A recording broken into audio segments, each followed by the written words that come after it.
नमस्कार दोस्तों, स्वागत है आप सभी का आपके अपने YouTube channel learn math easy पर।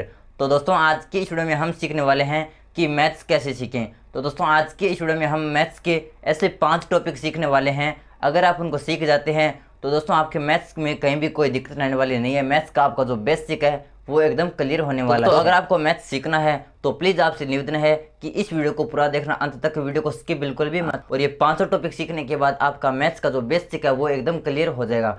तो दोस्तों सबसे पहले हम सीखेंगे चिन्हों का नियम, उसके बाद सीखेंगे हम बोर्डमास का नियम, उसके बाद सीखेंगे हम एलसीएम और एचसीएफ निकालना, उसके बाद सीखेंगे हम भिन्न के सवाल और उसके बाद सीखेंगे हम समीकरण हल करना। तो इसके लिए आपसे इतना निवेदन है कि वीडियो को पूरा देखना, वीडियो को स्किप बिल्कुल भी मत करना। तो चलिए स्टार्ट करते हैं वीडियो।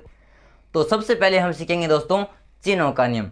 तो सबसे पहले हम सीखेंगे कि चिन्हों का नियम क्या होता है, चिन्हों का नियम किस प्रकार प्रयोग में किया जाता है। तो वो सब पूरा हम इस वीडियो के अंदर डिटेल में समझेंगे। तो दोस्तों इसके अंदर हम ये देखेंगे कि अगर कोई भी प्लस की संख्या है, कोई भी प्लस की संख्या है यानी धनात्मक संख्या है, और उसको जब गुणा किया जाता है कोई भी माइनस की संख्या से, ऋणात्मक संख्या से, तो कैसी संख्या प्राप्त होगी। तो दोस्तों इस प्रकार अगर किसी प्लस की संख्या को गुणा किया जाता है माइनस की संख्या से तो प्राप्त होती है हमारी माइनस की संख्या। उसके बाद अगर किसी माइनस की संख्या को गुणा किया जाता है, मल्टीप्लाई किया जाता है प्लस की संख्या से तो प्राप्त होती है हमारे पास माइनस की संख्या। उसके बाद अगर कोई माइनस की संख्या है उसको गुणा किया जाता है कोई भी माइनस की संख्या से तो प्राप्त होती है हमारे पास प्लस की संख्या। और उसके बाद अगर कोई प्लस की संख्या है उसको गुणा किया जाता है प्लस की संख्या से यानी धनात्मक संख्या से तो एक धनात्मक संख्या प्राप्त। तो दोस्तों ये होता है हमारा चिन्हों का नियम। इस पर आधारित सवाल भी सीखेंगे, पूरा डिटेल के अंदर इसको सीखेंगे। तो सबसे पहले एक बार इनको देख लेते हैं। तो अगर कोई प्लस की संख्या है उसको गुणा करते हैं माइनस की संख्या से तो प्राप्त होती है माइनस की संख्या।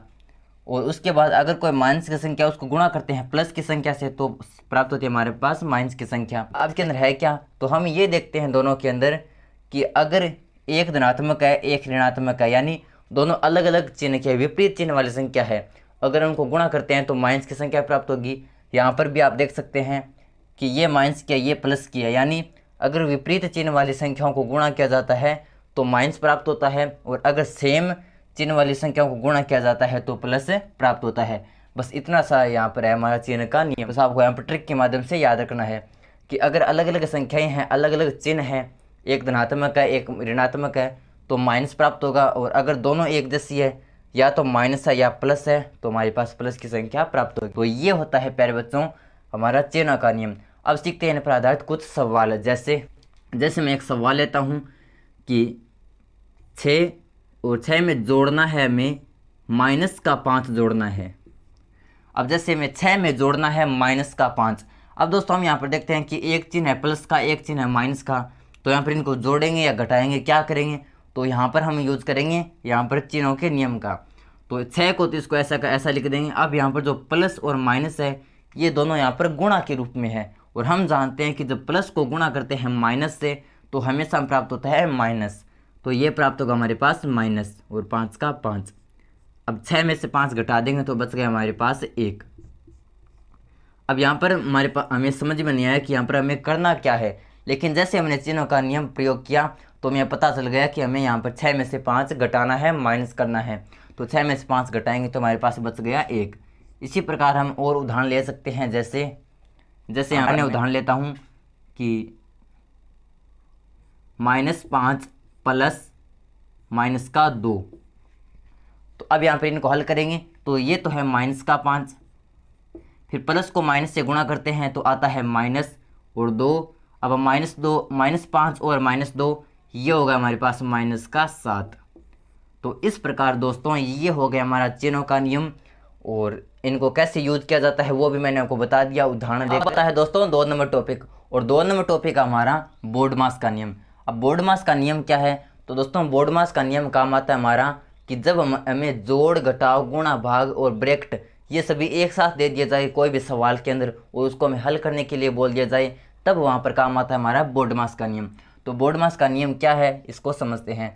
तो दोस्तों यहाँ पर बोर्डमास की फुल फॉर्म होती है वो यहाँ पर सीख लेते हैं। तो यहाँ पर सबसे यहाँ पर लिखते हैं BODMAS। तो यहाँ पर बी का मतलब होता है ब्रैकेट, BRACKET, ब्रैकेट। और ओ का मतलब होता है ऑफ, और ऑफ को हिंदी में बोलते हैं का, और ब्रैकेट का मतलब होता है कोष्टक।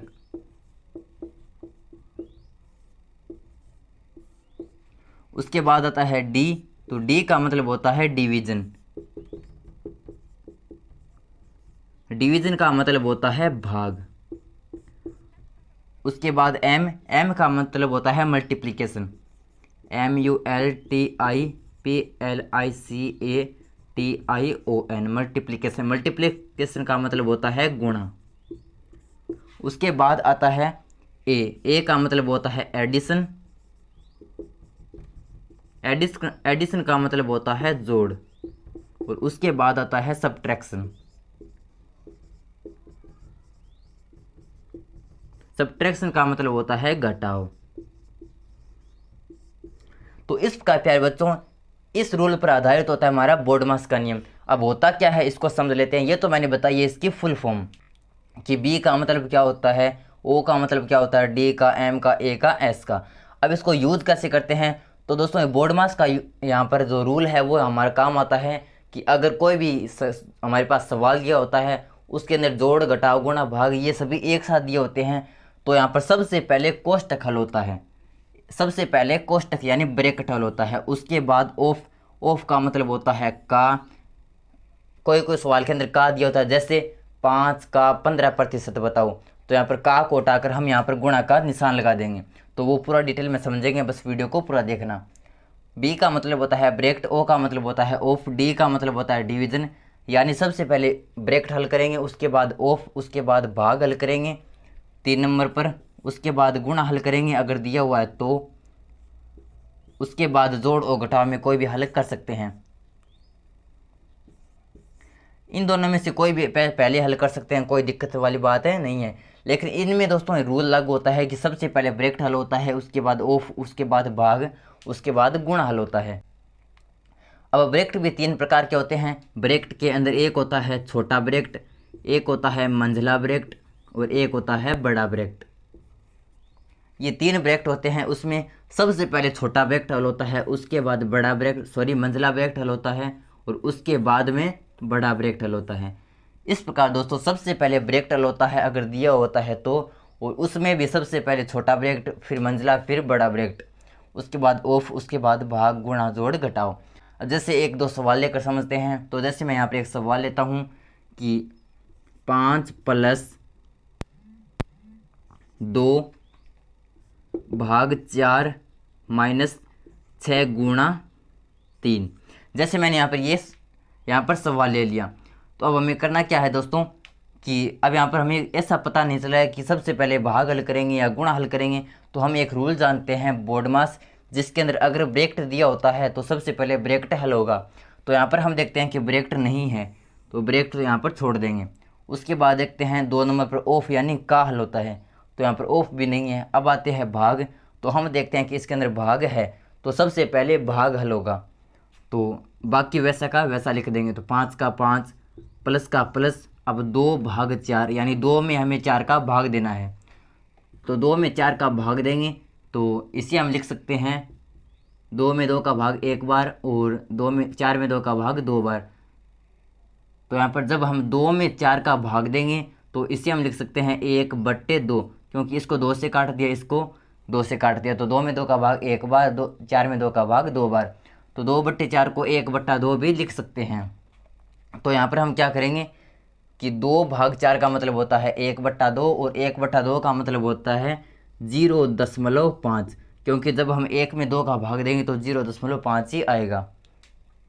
उसके बाद माइनस का माइनस, और 6 का 6, गुणा का गुणा, 3 का 3।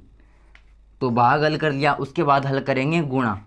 तो 5 का 5, प्लस का प्लस, 0.5, माइनस का माइनस, और अब हल कर लेंगे गुणा। तो 6 को 3 से गुणा करते हैं, तो 6 का बड़ा 3 बार पढ़ेंगे। 6 एकम 6, 6 दूनी 12, 6 तिये 18। तो ये हो गया 18। अब यहाँ पर जोड़ और घटाव दोनों में से कौन सा भी हल कर सकते हैं।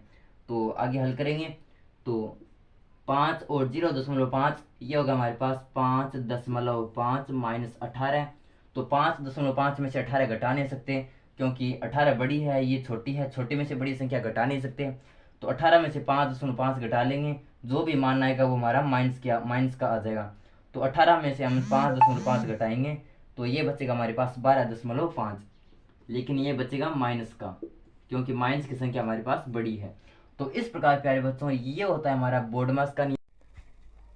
अब जैसे मैंने यहाँ पर एक उदाहरण और लिया है जो है हमारा ब्रैकेट वाला, इसके लिए मैंने ब्रैकेट भी लिए हैं। तो इसके अंदर हम करेंगे क्या कि ये 9 है, इसको तो ऐसा का ऐसा लिख देंगे। अब हम जानते हैं कि सबसे पहले ब्रैकेट हल होता है, तो सबसे पहले ब्रैकेट हल करेंगे और उसमें भी सबसे पहले छोटा ब्रैकेट, उसके बाद मंझला, उसके बाद बड़ा। तो यहाँ पर हम देखते हैं कि ये छोटा ब्रैकेट है, उसके बाद ये मंझला ब्रैकेट है और उसके बाद ये बड़ा ब्रैकेट है। तो प्लस का प्लस इसको ऐसा का ऐसा लिख देंगे, बड़ा ब्रैकेट इसको ऐसा का ऐसा लिख देंगे, इसको ऐसा का ऐसा लिख देंगे, गुणा का गुणा। ये मंझला ब्रैकेट है, इसको भी ऐसा का ऐसा लिख देंगे, 9 का 9, माइनस का माइनस, 2 प्लस। अब सबसे पहले छोटा ब्रैकेट हल करेंगे। तो छोटे ब्रैकेट में हमारे पास 8/2, यानी 8 में 2 का भाग देना है। तो 8 में 2 का भाग देते हैं तो आता है हमारे पास 4। तो ये आ गया 4। फिर मंझला ब्रैकेट, फिर बड़ा ब्रैकेट। अब हल करेंगे मंझला, उसके बाद बड़ा ब्रैकेट। तो यहाँ पर ये होगा हमारे पास 9 प्लस ब्रैकेट 4 गुणा 9 माइनस 2 प्लस 4। तो 9 में से 2 घटाएंगे, 7 बच गया, 7 और 4 होता है 11। तो ये हो गया 11। फिर बड़ा ब्रैकेट, अब इसको हल करेंगे तो 9 प्लस 4 का 11 के साथ गुणा, तो 11 चौके 44। अब यहाँ पर 44 और 9, तो ये हो जाएगा हमारे पास 53।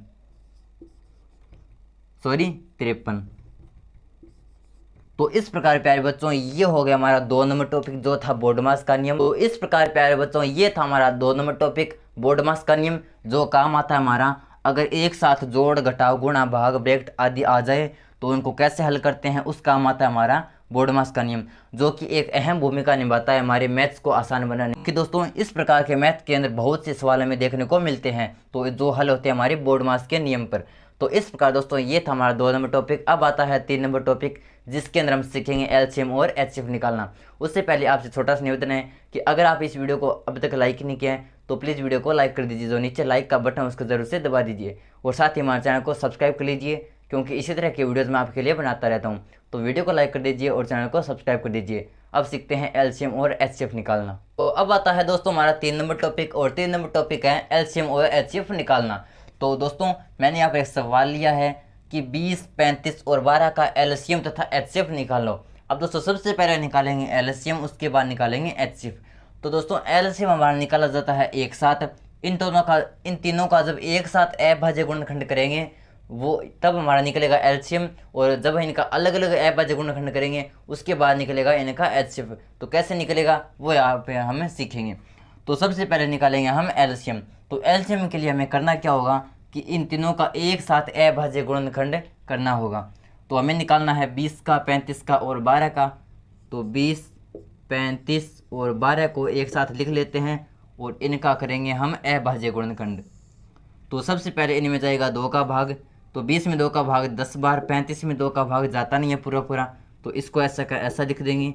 फिर 12 में 2 का भाग 6 बार, अब वापस 2 का भाग 10 में 5 बार, इसमें जाएगा नहीं, इसको ऐसा का ऐसा। 6 में 3 बार, अब जाएगा इसमें 3 का भाग, तो 5 में जाएगा नहीं, इसको ऐसा का ऐसा। 35 में 3 का भाग, तो इसमें जाएगा नहीं, और 3 में 3 का भाग 1 बार। अब जाएगा इसमें 5 का भाग 1 बार, 7 बार 1 बार, क्योंकि इसमें जाएगा नहीं, इसको ऐसा का ऐसा लिख देंगे। अब जाएगा इसमें 7 का भाग 1 1 1। जैसे 1 1 आ जाए हमें यहाँ पर छोड़ देना है। अब करना क्या है कि इनका गुणा कर लेना है, जो मान प्राप्त होगा वही होगा हमारा एलसीएम। तो इन सब का गुणा करेंगे तो लिखेंगे एलसीएम बराबर, तो एलसीएम आ जाएगा हमारे पास 2 गुणा 2 गुणा 3 गुणा 5 गुणा 7, 3 गुणा 5 गुणा 7।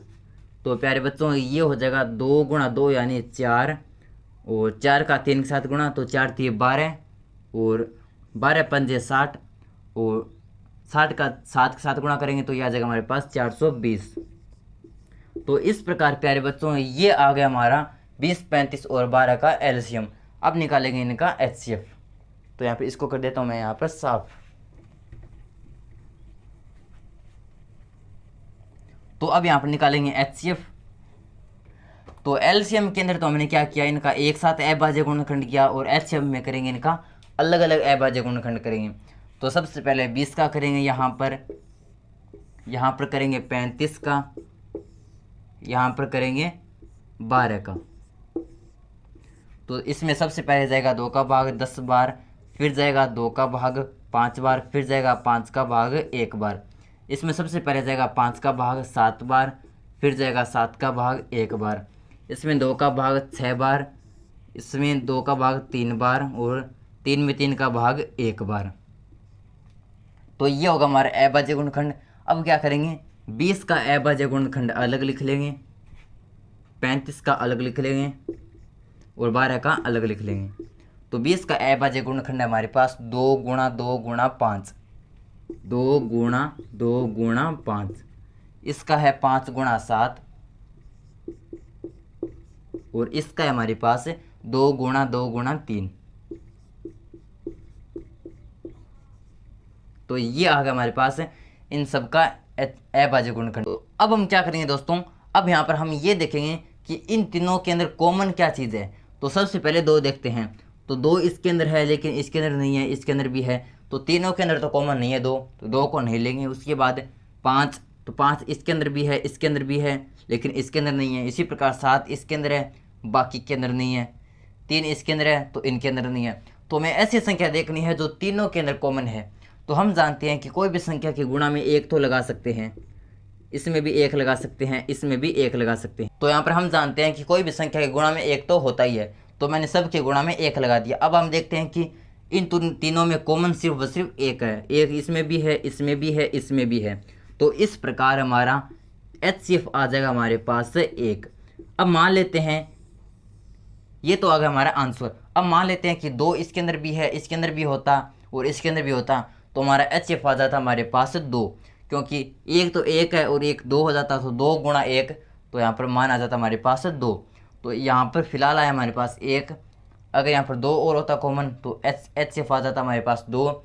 अगर 3 और होता तो 2 गुणा 3 यानी 6 आ जाता। तो इस प्रकार प्यारे बच्चों निकाला जाता हमारा LCM तथा HCF। तो इस प्रकार प्यारे बच्चों ये था हमारा 3 नंबर टॉपिक, LCM और HCF निकालना। अब आता है 4 नंबर टॉपिक। तो अब आता है दोस्तों 4 नंबर टॉपिक, और 4 नंबर टॉपिक हमारा भिन्न के सवाल, जिसके अंदर हम सीखेंगे भिन्न का जोड़, भिन्न का घटाव, भिन्न का गुणा और भिन्न का भाग। तो ये 4 टॉपिक इसके अंदर हम सीखने वाले हैं। तो सबसे पहले सीखेंगे भिन्न का जोड़, उसके बाद घटाव, उसके बाद गुणा और उसके बाद भाग सीखेंगे। तो सबसे पहले हम ये देख लेते हैं कि भिन्न वाली संख्या कहते किसे हैं। तो दोस्तों ये जो हमारे पास संख्या है, इस प्रकार की संख्या को बोलते हैं भिन्न संख्या। और इसे परिभाषित कैसे करेंगे, तो जैसे मैं यहाँ पर यही संख्या ले लेता हूँ, जैसे 9/4 है। पहली बात तो ये कि इसे पढ़ा जाता है 9/4, इसे पढ़ा जाएगा 7/2, इसे पढ़ा जाएगा 2/3, इसे पढ़ा जाएगा 5/4। इन्हें बोलते हैं बट्टे की संख्या या भिन्न वाली संख्या। और यहाँ पर जो ऊपर लिखी जाती है उसे बोलते हैं अंश, और जो नीचे लिखी जाती है उसे बोलते हैं हर। इस प्रकार अंश बट्टा हर वाली संख्या को बोलते हैं भिन्न संख्या। और यहाँ पर इसका मतलब ये है कि 9/4, यानी हम 9 के अंदर 4 का भाग दे रहे हैं। तो इस प्रकार ये होती है प्यारे बच्चों भिन्न संख्या। तो सबसे पहले सीखेंगे भिन्न वाली संख्याओं का जोड़। तो दोस्तों भिन्न वाली संख्याओं का जोड़ और घटाव दोनों एक जैसा है। इसके अंदर हमें करना क्या है कि जो सबसे पहले जो नीचे वाली संख्या होती है जिन्हें हम हर बोलते हैं, उनका लैस है यानी LCM लेना होता है। तो इनको जोड़ेंगे तो सबसे पहले इनका LCM लेंगे, यानी जो नीचे लिखी गई है उनका LCM लेंगे। तो यहाँ पर हर में हमारे पास 4 और 3, तो सबसे पहले 4 और 3 का लैस लेंगे। तो इसमें सबसे पहले जाएगा 2 का भाग, 4 में 2 का भाग 2 बार, 3 में जाएगा नहीं, इसको ऐसा का ऐसा लिख देंगे। अब जाएगा 2 का भाग 1 बार, इसको ऐसा का ऐसा लिख देंगे। अब जाएगा 3 का भाग 1। अब इनको गुणा कर देंगे, तो 2 का 2 के साथ गुणा, 2 दूनी 4, 4 का 3 के साथ गुणा, तो 4 3 12। तो LCM आ गया हमारे पास 12। तो हम क्या करेंगे, जो LCM आया हमारे पास, उसको यहाँ पर कुछ इस प्रकार लिख देंगे।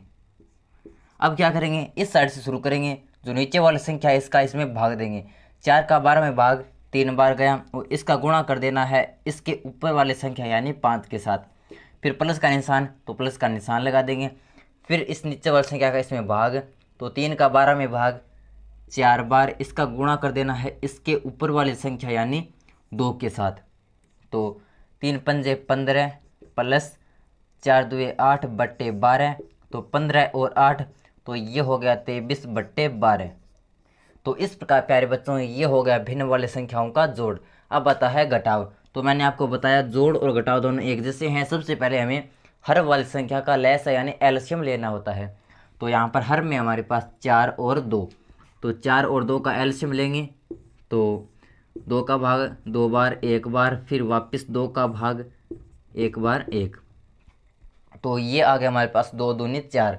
तो लैस है यानी एलसीएम आ गया हमारे पास 4। अब यहाँ पर इस साइड से शुरू करेंगे तो नीचे वाली संख्या का इसमें भाग देंगे, 4 का 4 में भाग 1 बार, इसका गुणा कर देंगे इसके ऊपर वाली संख्या यानी 9 के साथ, फिर माइनस का निशान, फिर इस नीचे वाली संख्या का इसमें भाग देंगे तो 2 का 4 में भाग 2 बार, और उसका गुणा कर देंगे इसके ऊपर वाली संख्या यानी 7 के साथ। तो 1 का 9 के साथ गुणा 9 माइनस 2 का 7 के साथ गुणा 2 सत्ते 14 बट्टे 4। तो अब यहाँ पर दोस्तों हम देखते हैं कि ये 9 तो छोटी है, 14 बड़ी है, तो छोटी संख्या में से बड़ी संख्या घटा नहीं सकते, तो बड़ी संख्या में से छोटी संख्या घटा लेंगे, लेकिन जो आंसर आएगा वो माइनस का आएगा। तो 9 में से 14 घटा नहीं सकते, तो 14 में से 9 घटा लेंगे तो ये बचेगा हमारे पास 5, लेकिन ये बचेगा माइनस का 5 बट्टे 4। तो ये आ गया हमारे पास फाइनल आंसर माइनस का 5 बट्टे 4। क्योंकि माइनस का इसलिए है क्योंकि ये जो 14 है ये माइनस का है और माइनस की संख्या बड़ी है, तो आंसर हमारा माइनस में आएगा।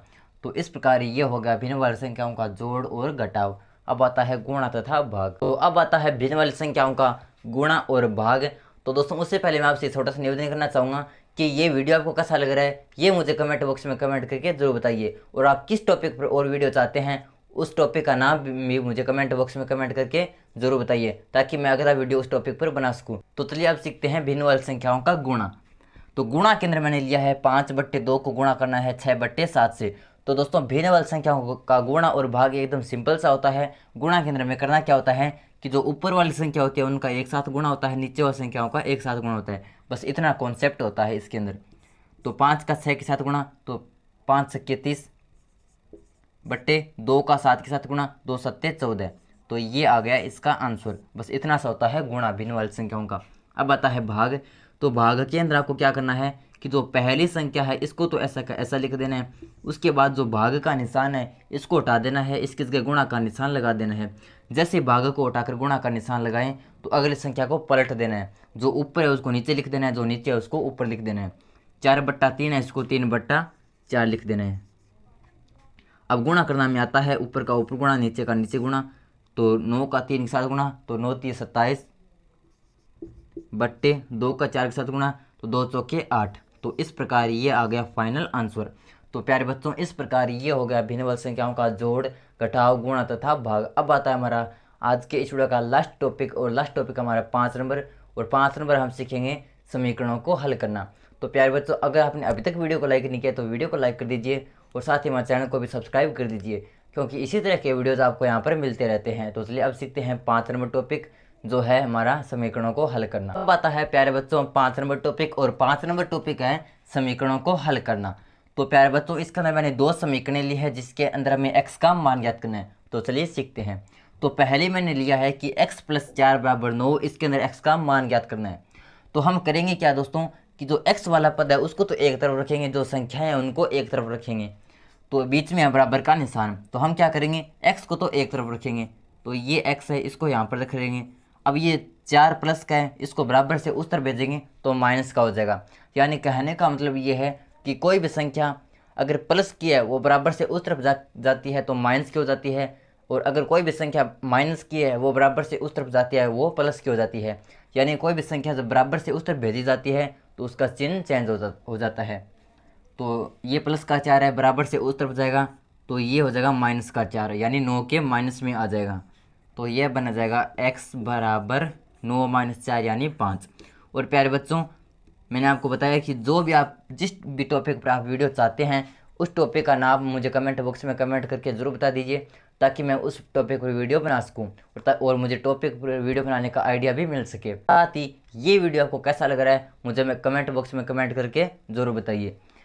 अब आती है 2 नंबर। अब ये तो थी हमारी आसान सी जिसके अंदर एक तरफ x था। अब ये है 2 नंबर जिसके अंदर दोनों तरफ x है और ये इससे थोड़ी कठिन भी है, तो इसको भी सीख लेते हैं। तो मैंने आपको बताया सिंपल सा ट्रिक कि x वाले पद एक तरफ रखने हैं, संख्याएं एक तरफ रखनी है। तो 6x है, इसको तो यहाँ पर रख लेंगे। फिर अब यहाँ पर देखते हैं कि इस तरफ भी x है, हम देखते हैं कि x दो जगह है, यहाँ पर भी है, यहाँ पर भी है। तो सबसे पहले x वाले टर्म को एक तरफ करेंगे, तो ये x बराबर से इस तरफ है, तो जब इस तरफ आएगा तो ये हो जाएगा हमारा माइनस का 2x, क्योंकि बराबर से इस तरफ है, प्लस का 2x बराबर से इस तरफ लाएंगे तो माइनस का 2x हो जाएगा। क्योंकि मैंने आपको बताया कि कोई भी संख्या बराबर से उस तरफ जाती है या इस तरफ आती है तो उसका चिन्ह चेंज हो जाता है। बराबर का बराबर, 9 का 9, अब यहाँ पर बच गया हमारे पास ये 1, तो ये 1 बराबर से इस तरफ है, उस तरफ जाएगा तो ये हो जाएगा माइनस का 1। 6x में से 2x घटा देंगे, 4x बच गया, बराबर 9 में से 1 घटा देंगे, 8 बच गया। अब यहाँ पर दोस्तों हम देखते हैं कि ये 4x है, इसका मतलब ये है कि ये इस प्रकार है, 4 के गुणा में x है, इस प्रकार है। और यहाँ पर ये हमारा जो 4 है ये x के गुणा में है, इसको जब हम भाग में भेजेंगे इस तरफ, सॉरी, जब इस 4 को बराबर से इस तरफ भेजेंगे तो ये गुणा में आ जाएगा। कोई भी संख्या इस तरफ अगर गुणा में होती है तो उसको बराबर से उस तरफ भेजते हैं तो वो भाग में चली जाती है, ये होता है रूल होता है। तो x का x बराबर में 8, तो ये 4 जब बराबर से उस तरफ जाएगा तो ये 8 के भाग में चला जाएगा। अब 8 के अंदर 4 का भाग देंगे तो ये जाएगा 2 बार। इस प्रकार x का मान आ गया यहाँ पर 2 और यहाँ पर आया था हमारा 5। तो इस प्रकार प्यारे बच्चों ये थे हमारे 5 मैथ्स के टॉपिक, जो दोस्तों मैंने आपको बताया कि ये हर जगह यूज होते हैं और आप इसे मैथ्स का बेसिक मान सकते हैं, इसके मैथ्स की आप जड़ मान सकते हैं। तो दोस्तों अब मैं आशा करता हूँ कि आपको ये वीडियो पसंद आया होगा। अगर आपको ये वीडियो पसंद आया तो वीडियो को लाइक जरूर कर दीजिए और साथ ही हमारे चैनल को सब्सक्राइब कर दीजिए और साथ ही कमेंट बॉक्स में कमेंट करके जरूर बताइए कि ये वीडियो आपको कैसा लगा। और कमेंट बॉक्स में ये भी टाइप कीजिए कि आपको अगला वीडियो किस टॉपिक पर चाहिए। तो दोस्तों मिलते हैं नेक्स्ट वीडियो में, तब तक के लिए धन्यवाद।